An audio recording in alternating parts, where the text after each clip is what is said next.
네, 우리 아이 잡캠프 오늘도 요즘 아이들이 가장 관심 있어하는 핫한 직업 정보들을 소개해드립니다. 오늘은 어떤 정보 알아볼까요? 오늘 저희가 소개해드릴 직업은 바로 리포터입니다. 네. 현장을 이렇게 누비면서 생생한 정보 소식을 아주 리얼하게 전해주는 리포터의 직무는 무엇인지 KBS에서 활동하고 있는 직업인을 모시고 리포터가 되기 위해서 필요한 모든 것에 대해서 자세히 알아보도록 할게요. 오늘 방송을 보시는 분들은요. 네. 누가 지금 라디오를 틀어놨나? 굉장히 생생하게 느끼실 것 같아요. 아, 그래요? 정말 지독질을 겸비한 분이에요. 네. 정선미 리포터 함께합니다. 안녕하세요. 네, 안녕하세요. 네, 벌써 목소리가. 리포터 정선미입니다. 나 저 목소리 어디서 많이 들었는데. 저도 들었어요. 어디에서 들었었죠? 저는 KBS에서 취재 리포터를 하고 있고요. TBS에서 교통 리포터를 또 하고 있습니다. 차 안에서 들었네요. 네, 아마 길 안내를 많이 들으셨을 네. 거예요. 아, 그렇구나. 네. 정선미 리포터 나오세요. 그러면 하시는 분이 그분이신가요? 네, 아, 맞습니다. 그렇군요. 네. 반갑습니다. 네, 반갑습니다. 리포터가 정확하게 무엇을 하는 직업인지에 대해서 좀 소개해 주세요. 네. 리포터는 간단하게 TV나 라디오 같은 방송 매체를 통해서 사람들한테 정보를 전달해 주는 직업입니다. 저희 리포터 같은 경우는 크게 두 가지 정도로 나눌 수가 있는데요. 현장 곳곳을 누비는 취재 리포터가 있고요. 네. 그리고 교통, 기상, 증권 같은 소식을 전해주는 캐스터 역할을 하는 리포터로 나뉘어요. 근데 TV 같은 경우는 기상 캐스터, 시황 네. 캐스터 이렇게 네, 캐스터란 그렇죠. 이름으로 나가지만 라디오 같은 경우에서는 기상을 전해도 그다음에 교통 정보를 전해도 보통 리포터라고 부릅니다. 네. 아, 그렇군요. 네. 저도 사실 주변에서 리포터들하고 같이 일을 할 때도 많고 많이 보잖아요. 그러면 정말 필요한 자질이 한두 가지가 아니에요. 그래서 진짜 다재다능한 재능이 필요할 것 같은데 어떤 재능, 어떤 자질들을 갖춰야 될까요? 아무래도 두 분이 가지고 계신 그 자질을 먼저 갖춰야 됩니다. 방송을 하기 때문에 네. 우리말을 좀 잘 구사를 할 줄 알아야 하고 네. 표준어를 할 줄 알아야 합니다. 네. 그리고 아무래도 리포터 같은 경우는 현장에서 생방송을 많이 하다 보니까 그렇죠. 이 현장에서 어떤 일이 벌어질지 모르거든요. 네. 이 돌발 상황들에 대처할 수 있는 그런 순발력? 네. 애드리브 능력을 좀 갖춰야 합니다. 네. 현장 같은 때는 보통 인터뷰를 하려고 모셔놨는데 생방송 직전에 갑자기 인터뷰 하시기로 하신 분이 사라지거나 아니면 조용한 공간에 찾아가서 인터뷰를 준비를 하고 있는데 갑자기 옆에서 북치고 꽹가리 치고 이런 소음이 나거나 이런 경우가 많이 발생을 하거든요. 이런 돌발 상황에 얼마나 유연하게 대처를 할 수 있느냐 이런 순발력이 좀 필요하고요. 마지막으로 아무래도 지나가는 길거리 어떤 사람을 봐도 붙잡고 이야기를 했을 때 방송에 내보낼 수 있는 제가 원하는 대답을 드러낼 수 있는 얼굴이 요만큼 두껍고 피는 철면피가 흐르는 좀 그런 능력이 필요합니다. 와, 정말 보통 일이 아니에요. 그런데 네. 제가 궁금한 게요. 네. 취재 리포터가 있다고 하셨잖아요. 네. 근데 보통 우리 취재를 한다고 하면 기자를 기자라고 떠올리는데 하죠. 네. 어떤 차이가 있는 건가요? 취재 기자와 취재 리포터의 차이. 네. 사실 같은 현장에서 똑같이 취재를 해요. 네. 근데 아무래도 취재 기자 같은 경우는 취재 기자면 뭐가 좀 떠오르세요? 기사 쓰는 거? 기사 쓰는 거? 네. 그 혹시 기억 안 나세요? 폭설 같은 거 내리면은 이렇게 눈 소복이 맞으면서 그 현장에서 네. 지금 폭설이 몇 센티미터 네, 내리고 덜덜 떨면서. 네, 맞아요. 보통 네. 그렇게 취재 기자들은 현장에서 좀 생생한 현장을 좀 심각하게 전할 때 많이 네. 생각이 나실 것 같고 리포터 하면은 뭐 생각나세요? 리포터 하면은 일단은 밝고요. 밝고 그리고 정말 어디서 많이 생생해요. 본 것 같으세요? 스튜디오 안에서 본 것 같아요. 스튜디오 안에서. 네. 또 야외에서도 보기도 하지만. 네. 연예 리포터가 먼저 좀 많이 떠오르시지 않을까 싶어요. 맞아요. 우리 어린 친구들은. 그렇죠. 왜냐면은 연예인이 많이 리포터들이 취재를 하고 연예인이 취재를 하고 그리고 시장 같은 데서 맞아요. 이거 정말 네네. 맛있다고 이렇게 조금 리액션을 네네네. 좀 하는 사람들이 생각이 날 것 같은데 취재 기자 같은 경우는 담당 분야가 있습니다. 그래서 의학 취재 네. 전문 기자 네. 아니면 스포츠 전문 기자처럼 보통 한 분야를 좀 좁고 깊게 취재를 한다고 하면요. 리포터 같은 경우는 전천후. 어저께는 스포츠 경기장 갔다가 네. 오늘은 공연장에 갔다가 다음 날은 이슈가 되는 그런 뉴스 현장을 따로 갔다가 그래서 아무래도 좀 다양한 다방면에 넓고 얕게 좀 취재를 한다고 생각하시면은 구분이 좀 편하실 것 같아요. 네. 정선미 리포터는 리포터하러 딱 나가는데 옆에서 북치고 장구치고 막 시끄러우면 어떻게 애드립 치세요? 그 순간에는 네. 정말 순발력으로 감각이 돼서요. 가장 조용한 공간에 찾아서 뜁니다. 그리고 그 가장 조용할 수 있는 공간에서 제 목소리 목소리를 더 키워서 방송을 합니다. 그런 경우가 진짜 많거든요. 그러니까 순간적으로 다 파악할 수 있는 능력이 좀 필요해요, 리포터들은. 저는 그냥 할 것 같아요. 여러분 안녕하세요. 뒤에서 북치고 장구치고 놀고 있습니다. 목소리가 생생한 정보 묻히니까. 좀 들리세요? 그렇죠. 목소리는 점점 네, 커지면서 네, 네, 맞아요, 저 같으면 맞아요. 그냥 할 것 같아요. 네, 목소리가 같이 묻히죠. 어울려서. 그것도 좋은 방법입니다. 근데 리포터, 취재 기자 이런 분들 보면 조금 더 이렇게 신선한 얼굴, 뉴페이스들을 굉장히 많이 선호할 것 같아요. 본인이 직접 생각하시기에 이 리포터라는 직업이 안정적인 직업이라고 생각하세요? 제 방금 그렇게 리포터 하면은 좀 신선한 얼굴을 원할 것이다. 좀 나이 들어서는 못할 것 같다라는 생각들을 자주 하시는데 그게 조금 예전 얘기가 된 것 같아요. 제가 교통 리포터를 처음 시작할 때만 해도 30 이후에 조금 하고 계시는 활동하시는 선배들을 못 봤어요. 아이고. 근데 제가 지금 30 중반에 훌쩍 넘겼거든요. 네. 근데 저보다 나이 많으신 선배님들도 활동을 하고 계시고요. 그리고 취재 리포터 같은 경우는 아무래도 조금 경력이 쌓여야지 노련해지거든요. 그렇기 때문에 경력직을 선호하기 때문에 경력직 취재 리포터들도 나이가 조금 이제 있어요. 네. 아무래도 현재 사회가 좀 직장 전문인 여성들이 많이 좀 활동을 활발하게 하시기 때문에 네. 저희 리포터 수명도 좀 길어지지 않았나 생각을 합니다. 네. 자, 그럼 방송 시간이 24시간으로 확대되면서 네. 리포터의 활동 범위도 점차 이렇게 다양해졌다는 말씀을 해주셨어요. 그렇다면 현장 곳곳을 누비면서 생생한 소식을 전하는 리포터의 활약상 저희가 VCR로 담아봤습니다. 도로 위의 소식을 빠르고 정확하게 전달하는 사람. 바로 달리는 통신원 교통 리포터인데요. 몇백 개의 폐쇄회로 화면을 한눈에 파악하여 운전자들의 답답한 속을 뻥 뚫어주는 방송. 95.1MHz TBS 교통방송 라디오 리포터의 소식을 전해드립니다. 폐쇄회로 화면을 꼼꼼히 확인하는 정선미 리포터. 분주해 보이는데요. 실시간으로 바뀌는 정체 구간을 확인하며 일목요연하게 멘트를 정리하고 있습니다. 여기는 국토관리청이고요. 국토관리청 안에 TBS 교통방송 부스입니다. 방송을 내보내는 곳인데요. 국토관리청에 위치하고 있는 이유는 제가 국도의 소식을 전하고 있기 때문입니다. 국토관리청이나 서울지방경찰청 같은 곳에는 CCTV, 보통 폐쇄회로 텔레비전들이 많이 모여 있고요. 그 정보를 한목에 눈으로 살펴볼 수 있기 때문에 보통 그런 곳에 방송 부스가 많이 들어가 있어요. 네, 이 시간 교통 리포터의 직무를 전달합니다. 방축 삼거리에서 전국 주요 고속도로와 국도 상황을 신속하게 전달하는 교통 리포터에게 시간 체크는 필수인데요. 주변 통과하실 분들은 운전자의 답답한 속을 뚫어주는 그녀의 목소리. 감상해 볼까요? 제가 심해졌고 39번 국도도 평택에서 안산 쪽으로 이동하는데 8단 교차로에서 양로 교차로 통과까지 정체입니다. 광주권의 3번 국도 곤지암에서 쌍둥리까지 서울 쪽으로도 20분 이상 정체입니다. 국도정보였습니다.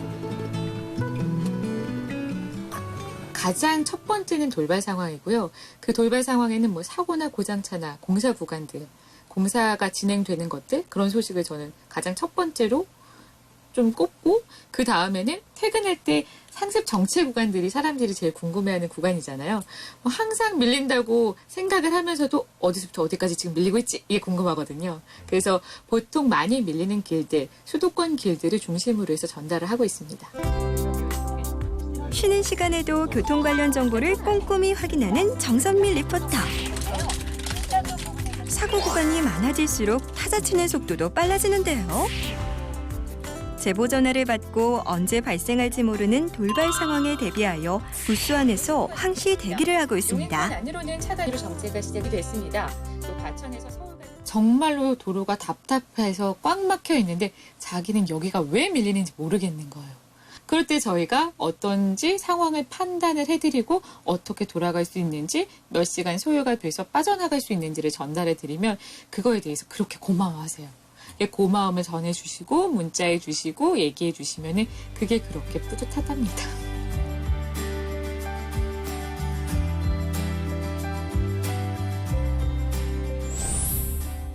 네.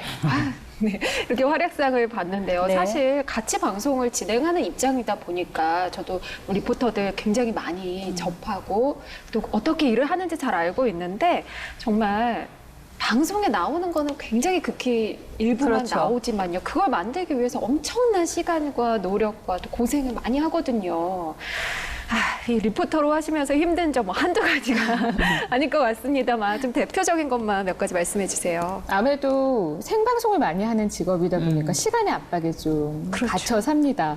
교통방송 같은 경우도 그 시간에 네. 맞는 교통 상황을 전달하기 위해서 생방송을 다 하기 때문에 시간에 맞게 항상 가야 되는데 갑자기 어느 날 제가 늘 가던 길이 막히면 차를 두고 뛰어야 되는 경우도 생각이 저 많이 그 마음 알아요. 생기고요. 두 분 다 아실 것 같아요. 그리고 저 접촉사고 났을 경우에도 차를 버리고 갔던 맞아요, 경험도 좀 맞아요. 있고요. 펑크가 나면 안 되니까요. 그래서 방송 네. 펑크가 좀 안 나게 좀 살아야 되기 때문에 시간의 압박에 조금 그게 좀 가장 힘든 것 같습니다. 힘든 점은 생생한 걸 그대로 전하려다 보니까 그런 힘든 점이 생기는 것 같고. 반대로 보람 느끼실 때도 많으시죠? 보람된 점은 참 많은 것 같아요. 교통 리포터 같은 경우는 아무래도 정말 꽉 막히는 길에서 답답해 하시다가 저의 교통 정보를 들으시고 수월한 길로 가셔서 아주 좋다고 말씀하실 때나 맞아요. 아니면 원하시는 목적지에 가는데 저의 교통 안내 덕분에 잘 도착했다. 뭐 이런 이야기 들을 때 조금 보람되는 것 같고요. 네. 취재 리포터 같은 경우는 사실 인터뷰를 상당히 많이 하거든요. 많은 네. 분들을. 그렇게 인터뷰를 하신 분이 저랑 인터뷰하는 도중에 자신의 삶을 좀 많이 반추하는 일들이 많으세요. 아, 내가 그때 그런 꿈을 꿨었지. 그렇죠. 뭐 이제 저의 질문에 대답을 하시다가 그럴 때 저도 조그만 감동을 느끼면서 보람이 되는 것 같습니다. 네. 교통정보는 정말 좋은 것 같아요. 전 차 막히면 공황장애가 생기거든요. 굉장히 심해요. 네, 그래서 항상 그 주파수에 맞춰져 있어요. 저도요. 제 차가. 그래서 여기가 왜 막힌다 그러면 막 심장이 막 벌떡벌떡 뛰거든요. 그럼 우회하죠. 아, 그렇죠. 네, 아주 유용하게 쓰고 있습니다. 네. 자, 그렇다면 리포터가 되려면 어떤 준비 과정도 있기도 하겠지만 뭐 관련 학과 이런 네. 것도 있나요? 제가 방송연예학과에 아나운서와 리포터를 좀 같이 가르치고 있다는 거는 들었는데요. 리포터 전공 학과는 아직까지는 없는 걸로 알고 있어요. 보통 리포터들은요, 방송을 대학에서 전공을 했거나 아니면 방송 아카데미를 통해서 리포터를 공부한 친구들이 많이 하고요. 네. 그런데 리포터라는 직종을 뽑을 때 채용할 때 그 채용 기준에 전공과는 그렇게 상관이 없거든요. 그런 것 같아요. 네, 예. 저도 사실 패션 디자인과 나왔거든요. 어머. 네.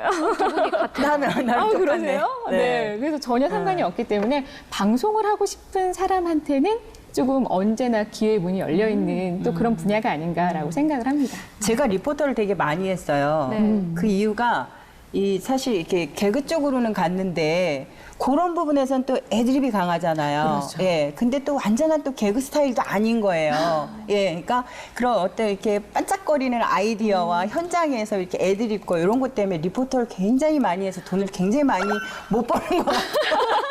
마지막에 반전이 있었네요. 아니, 그걸 어떻게 얘기해. 리포터들은 사실 그런 부분보다는 정말 좋은 정보를 드리기 그렇죠. 위해서 많이 노력을 하고 있는 거죠. 네. 근데 뭐 아나운서 같은 경우에는 공개 채용을 통해서 선발을 하잖아요. 네. 리포터는 어떻게 채용이 되는 건가요? 기상이나 교통 같은 전문 지식을 전하는 리포터들은 공개 채용을 통해야 합니다. 뭐 서류 전형을 통과하고 그다음에 리포터 원고를 작성할 수 있는 그 문서 작성 능력과 그거를 리딩할 수 있는 리포팅하는 능력을 실기 테스트를 거치고요. 최종 면접까지 통과를 해야만 리포터가 될 수 있습니다. 그러니까 아무래도 취재 리포터 같은 경우는 좀 상황이 다른데요. 그 프로그램의 프로듀서께서 좀 직접적으로 채용을 하는 경우가 좀 허다합니다. 네. 맞습니다. 네. 그럼 시작하신 지 얼마나 되셨어요? 제가 방송 시작한 지는 한 10년이 넘은 것 같고요. 네. MBN으로 제가 교통 리포터를 한 2008년 정도부터 시작했으니까 8년 정도 교통 리포터를 한 것 같아요. 주로 어떤 분야의 리포터를 많이 하셨어요? 교통 리포터는 MBN으로 시작해서 TBS에서 계속 활동을 하고 네. 있고요. 네. 사실 취재 리포터는 뭐 KBS, YTN, EBS, TVN, TBS 등 다양한 그 방송 매체에서 프리랜서군요. 네, 맞습니다. 취재 리포터는 보통 네. 프리랜서거든요. 예, 그래서 예. 뭐 안 해본 게 없는 것 같아요. 공연, 뭐 문화, 시사, 스포츠, 뭐 안 해본 분야가 별로 없는 것 같아요. 네. 자, 지금 정선미 리포터는 교통 리포터만 8년을 넘게 하신 거죠? 네. 그렇다면 교통 리포터는 다른 분야의 리포터하고 어떤 직무가 좀 다를까요? 교통 리포터가 어디서 일할 것 같으세요? 어디서 일하는? 리포터. 네. 한국도로공사. 방송국에 있는 게 정답. 아닌가요? 아, 맞아요? 그래요? 네. 맞아요? 네, 맞습니다. 나 무슨 소리 했는지. 정답. 네. 네. 그냥 끝에 그러잖아요. 한국도로공사에서 맞아요. 말씀드렸습니다. 네. 그러나 하여튼 그렇게 항상 들은 것 같아요. 예, 맞습니다. 역시나 교통방송을 많이 들으시는군요. 교통 네. 리포터가 일하는 곳이요. 그 CCTV 폐쇄회로 텔레비전이라고 하잖아요. 네. 그 폐쇄회로 텔레비전이 많이 모여 있는 곳에 일을 해요. 네. 말씀하신 한국도로공사도 그렇고요. 그다음에 보통 지방경찰청에서 일을 네. 많이 하고요. 네. 그리고 국토관리청 같이 CCTV가 몰려 있는 곳에서 일을 합니다. 네. 그런데 그 CCTV가 사실 수십 개에서 수백 개에 달하거든요. 그렇죠. 그 수백 개의 CCTV를 보자마자 어느 길이고 어느 방향이고 어느 구간이고 어디가 앞이고 뒤를 파악해야 되기 때문에 네. 그 야. 교통 방송을 하기 위해서 그 CCTV를 외우는 능력이 필요합니다. 그건 와. 정말 능력이고 막 그러니까요. 그때 훈련 막 되게 많이 필요할 것 같아요. 네, 제가 맨 처음에 일을 했던 곳이 서울지방경찰청이었는데요. 네. 거기에 400개 넘는 CCTV가 있어요. 근데 제가 방송을 하기 앞서서 그거를 연습장 몇 권에 일일이 하나하나 그림을 와. 그려가면서 외웠었습니다. 그렇게 시작을 했어요. 훌륭하세요. 해야 될 게 너무 많은 게 바로 해야 되니까. 리포터죠. 네, 그래야 방송을 할 수 있으니까요. 그렇죠. 네. 예. 지금 알기 라디오 진행하다 정선미 리포터 지금 올림픽대로 상황 좀 알려주세요. 그리고 딱 나왔어. 네, 올림픽대로 지금 강남권을 통과하는데 한남대교에서 청담대교까지 정체입니다. 시속 20-30km 안팎으로 떨어졌는데요. 강 건너 강변북로 이용하신다면 10분은 더 빨리 이동하실 수 있겠습니다. 이렇게 나옵니다. 와, 저게 굉장히 섹시한 거거든요. 저 같은 사람. 맞아요. 그리고 진짜. 급한 사람들한테. 왜 막히는지 어디가 막히는지 모르는데 차 안에 있어야 될 때 정말 그 정보 들으면 도움이 많이 되거든요. 뭐 때문에 그러니까 저 방송을 딱 듣고 가다가 뭐 차가 너무 막히는 거야. 이유를 모르겠어. 그럼 딱 보면 뭐 접촉사고 나 있는 거야. 쓱 지나가면서 아유 여기였구만.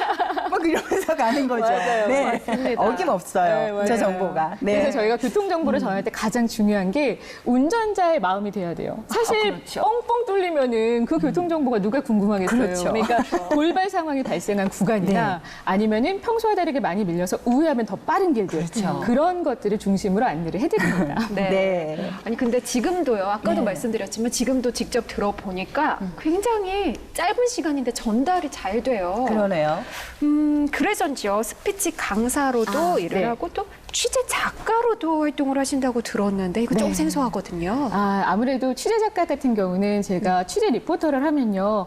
취재 가는 현장에 직접 전화를 해서 현장 섭외나 담당자 섭외를 직접 하고요. 네. 그리고 취재해온 그 결과물을 가지고 편집하고 원고 쓰고 직접 다 하거든요. 그러니까 네. 작가의 일에 겸임을 하고 있기 때문에 아무래도 작가로서 활동할 일이 벌어지더라고요. 그렇죠. 제가 스포츠 취재를 좀 오래 했는데요.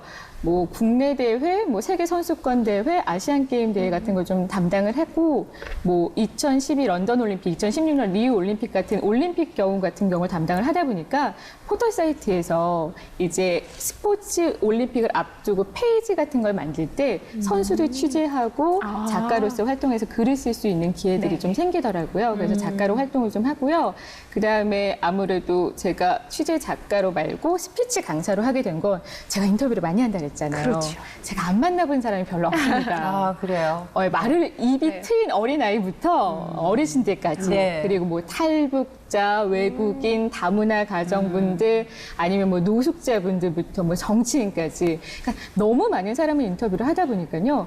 생각보다 사람들이 자신의 생각을 입 밖으로 꺼내놓는 거를 상당히 어려워하는 걸 알게 된 거예요. 네. 그래서 제가 좀 방송을 좀 한 이 노하우들을 알려주면서 말을 좀 잘하는 방법들을 강의하고 있습니다. 네. 지금 들어보니까 다양한 분야에서 이렇게 융합될 수 있는 게 또 리포터가 아닌가 싶습니다. 리포터의 전망. 현재 이 정선미 정선미 리포터의 직업인으로서의 전망을 어떻게 보고 계세요? 저는 지금 현재 사회가 융합의 시대라고 좀 생각을 네. 하거든요. 한 분야만을 너무 고집해서 공부를 하다기보다 여러 가지 분야를 접목하고 융합시켜서 하는 좀 다매체적인 능력을 좀 키워야 된다고 생각을 하는데요. 리포터가 딱 그 융합의 시대에 좀 어울리는 직업이라고 생각을 합니다. 왜냐하면 너무나도 다양한 경험을 간접적으로 할 수가 있고 그렇죠. 네. 너무나도 많은 사람이 생각을 공유할 수 있기 때문에 저는 미래에도 이 직업이 꾸준히 성장하지 않을까라고 생각합니다. 네. 정말 전국뿐만이 아니죠. 뭐 국내외 세계를 다 누비는 그렇죠. 리포터의 업무에 대해서 알아봤는데요. 마지막으로 리포터를 꿈꾸는 아이들에게 한 말씀 해주세요. 방송을 꿈꾸는 아이들이 상당히 많잖아요. 근데 그렇죠. 리포터라는 직업에 대해서 자세히 알고 있는 친구들은 많지 않을 거라고 저는 생각을 해요. 그런데 어떤 아이들한테 이 직업을 추천하고 싶냐면 이 세상에 재밌는 게 너무 많을 것 같은 아이들. 뭐 이것도 해보고 싶고 저것도 해보고 싶은 아이들한테 이 일을 추천을 하고 싶어요. 네. 사실 좀 제가 그랬거든요. 제가 버스 운전기사도 좀 돼보고 싶었고 연극 무대에도 좀 서보고 싶었고 네. 그림 그리는 화가가 돼보고도 싶었고 세상에 재밌는 일이 너무 많아 보이는 거예요. 그래서 세상에 많은 일들을 경험할 수 있는 리포터 직업은 좀 많은 곳에 많은 분야에 관심이 있는 친구들한테 추천해주고 싶습니다. 네. 호기심 많은 친구들한테 좋을 것 같아요. 네, 맞습니다. 네, 오늘 좋은 말씀 들려주신 정선미 리포터님 고맙습니다. 네, 감사합니다. 요즘 아이들이요. 굉장히 관심 있어하고 아주 핫한 직업 정보들 소개하는데요. 오늘은 어떤 내용인가요? 네, 오늘 소개해드릴 교육은 드론입니다. 요즘에 네. 드론 좋아하시는 분들 많이 계세요. 그럼요. 예, 오늘은 드론스쿨 조현준 대표님 직접 모시고 이야기 나눠보도록 할게요. 대표님 안녕하세요. 안녕하세요. 안녕하세요. 네. 네, 먼저 간략하게 자기소개 좀 해주세요. 네, 안녕하세요. 저는 하늘을 홀홀 날아다니는 수많은 드론과 함께 생활하고 있는 드론스쿨의 조현준입니다. 네. 네. 요즘에 남학생들 사이에서 드론 굉장히 유행하고 있어요. 네. 가끔 촬영을 야외 촬영 나가다 보면 우리 촬영팀들도 드론 하시는 분들도 상당히 많이 맞아요. 계시는데요. 예. 어떤 때 드론을 사용할까요? 네, 맞습니다. 그러니까 드론은 제가 조정하는 네. 배와 자동차와 같이 그 제한된 땅과 그다음에 바다에서 벗어나서 하늘 높이 이제 날아다니면서 자유롭게 비행을 할 수 있기 때문에 어린이들 그리고 심지어 어른들도 굉장히 좋아하는 네네. 그런 이제 아이템입니다. 네. 그럼 이 드론 교육은요, 어떤 방식으로 진행이 되는 건가요? 드론 교육은 그렇게 쉽지만은 않습니다. 왜냐하면 예. 전후, 좌우, 그리고 아래, 위아래를 같이 조정을 해야 되기 때문에 어린이들 좀 고학년 어린이들은 한 네. 일주일 정도 배우면 되고요. 네. 초등학교 저학년은 한 2주일 정도는 배우면 충분히 자유자재로 조정을 할 수가 있습니다. 그렇게 어린 아이들도 할 수가 있는 네, 건가요? 할 수가 있습니다. 그럼 교육하실 때 제일 중요하게 생각하시는 건 어떤 부분이에요? 보통 저희가 그 조정할 때 제일 중요하게 여기는 부분은 안전입니다. 네. 왜냐하면 드론은 작은 체험용 드론은 뭐 그렇게 위험하진 않지만 이제 커질수록 멀리 가고 그리고 무거워집니다. 네. 그래서 그렇게 큰 드론들을 사람 근처에서 운영하다가 이제 다치는 경우가 많이 있기 때문에 안전을 가장 네네. 중요시하고 있습니다. 네. 그렇군요. 그럼 이제 가장 중요한 게 이 부분일 것 같은데요. 드론 교육을 받은 아이들이 미래에 관련돼서 또 직업을 구할 수가 있나요? 네, 그렇죠. 지금 두 분 그 전에 말씀하셨듯이 방송국에서 방송 관계자들에서 촬영은 가장 중요한 파트로 자리 잡고 있습니다. 그만큼 네. 높은 난이도와 조정 기술 그리고 촬영 기술이 필요하기 때문이거든요. 네. 그래서 방송국에서도 많은 이제 그 분들이 이제 그 드론 운영을 하고 있고요. 네. 그리고 요즘은 각 지자체, 소방서 그리고 뭐 군 그래서 드론을 운영하는 부서가 생겨나고 있습니다. 아, 그래요? 네. 재밌는데? 네. 자, 그러면 드론 교육을 통해서 자신만의 직업을 찾아가는 우리 아이들이 있을 거 아니에요. 꿈을 만들어가는 그 현장을 화면으로 담아왔습니다. 화창한 하늘을 자랑하는 7월의 어느 날 성남에 위치한 창곡중학교를 찾았습니다. 더운 날씨도 잊은 채 교실에 모여 앉아 무언가에 집중하고 있었는데요. 저학년부터 고학년까지 남학생들의 관심을 한몸에 받고 있는 것은 바로 하늘을 나는 최첨단 기술 드론이었습니다. 하늘을 자유롭게 나며 다양한 임무를 수행할 수 있는 드론은 택배 배달, 카메라 촬영, 취미 활동 등 다양한 분야에서 활용되고 있는데요. 전문가의 이론 교육을 통해 드론의 기본 구조와 비행하는 방식 등을 알아보며 드론에 한 걸음 다가가는 시간을 가졌습니다. 비행기에 관심을 많은 애들이 이렇게 드론을 날리는 걸 보면 흥미를 가질 수 있기 때문에 조종했을 때 하늘을 나는 걸 보면 되게 멋지다는 생각이 듭니다. 드론에 대해 공부하고 실제 드론을 가까이에서 체험하며 점점 더 익숙해지는 우리 학생들. 교실 안을 자유자재로 날아다니는 선생님의 비행시범에 까르르 웃음이 터졌습니다.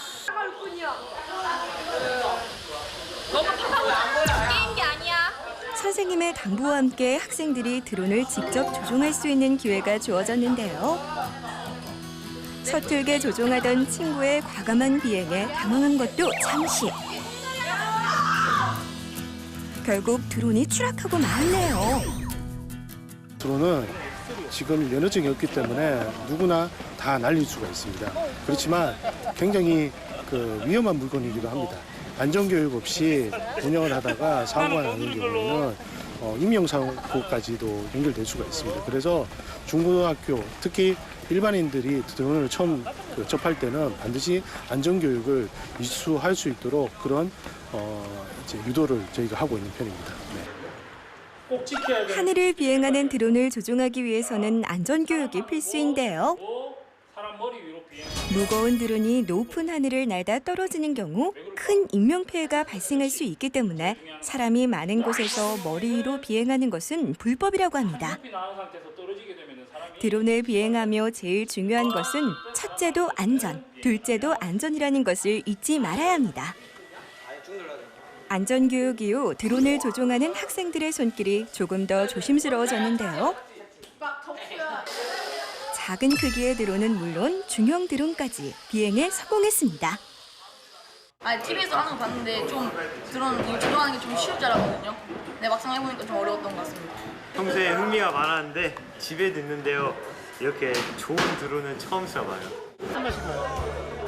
넓은 운동장으로 나와 화면을 보며 카메라가 달린 드론을 직접 조종해 볼 수 있는 기회가 주어졌는데요. 친구가 조종하는 드론이 무사히 하늘을 날 수 있도록 한마음으로 기원합니다. 모든 신경을 드론에 집중해서 비행한 결과 성공적으로 비행을 마칠 수 있었습니다. 다음은 선생님의 대형 드론 비행 시범이 이어졌는데요. 큰 소리를 내며 등장한 드론에 여기저기서 환호성이 터졌습니다. 방송 프로그램에서 촬영용으로 많이 사용되는 드론의 모습에 학생들의 호기심은 더욱 커졌는데요. 카메라를 달고 하늘 높이 오르는 드론을 보며 모두의 시선이 하늘로 고정됐습니다. 높은 곳까지 한 번에 날아올라 하늘에서 직접 드론이 촬영해온 풍경을 잠시 감상해 보실까요?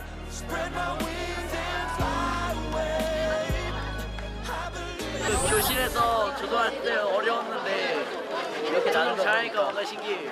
정말 재밌는 것 같아요. 저도 하나 사고 싶네요. 드론 촬영 가요. 네, 1박 2일에서. 너무 멋있더라고요. 1박 2일에서 딱 이렇게 날아가지고 이렇게 아래를 딱 찍는데 너무 멋있어요. 우리 미래의 희망이 되는 청소년들. 더 높이, 더 멀리 비행하는 드론과 함께 더욱더 큰 꿈을 키우고 꿈을 향해 한 걸음 더 나아갈 수 있는 뜻깊은 시간이었습니다.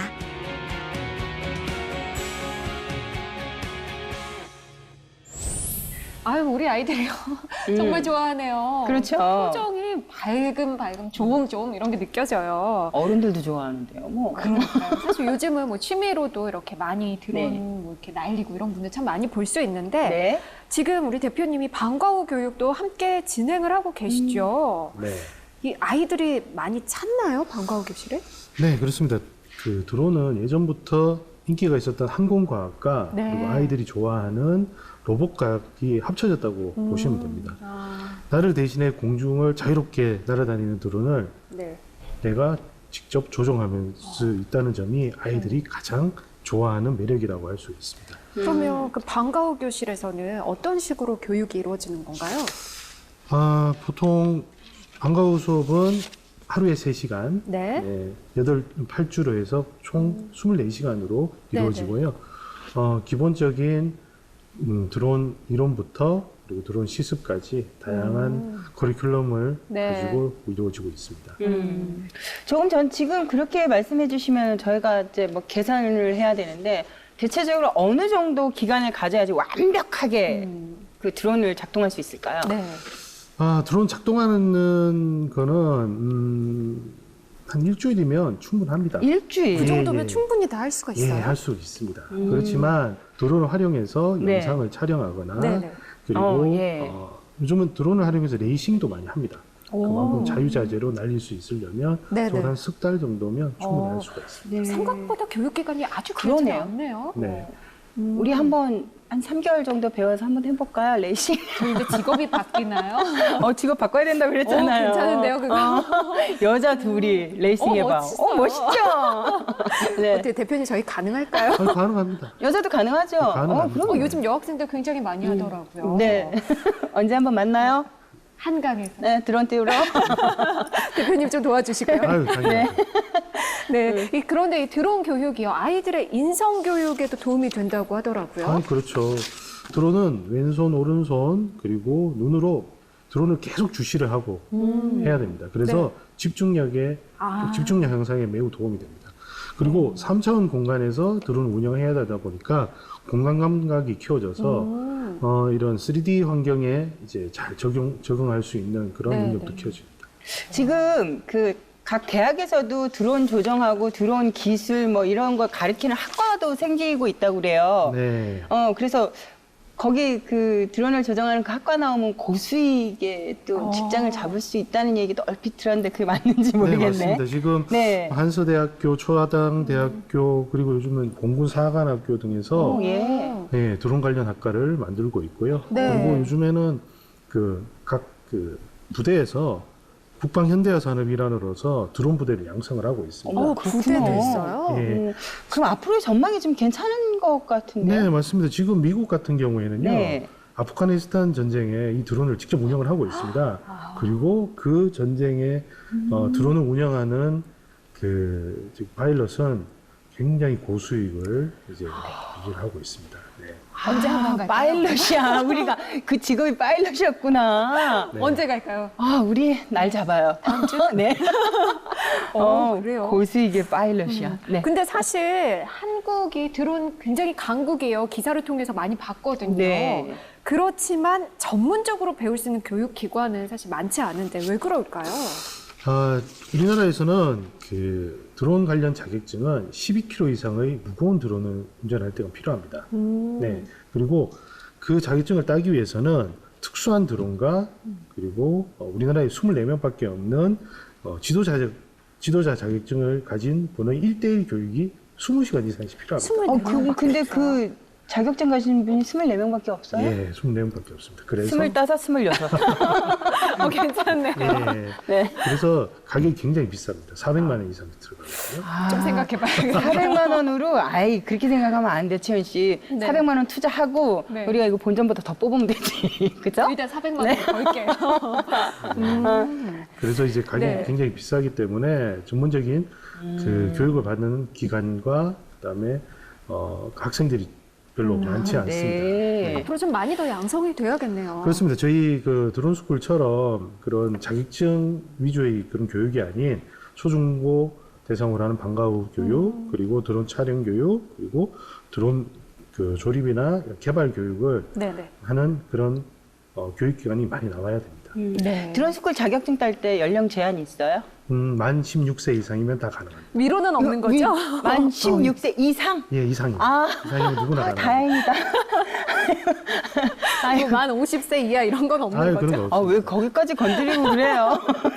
궁금하셔서 물어보신 거 아니에요? 그래, 나 대신 찔러줘서 고마워요.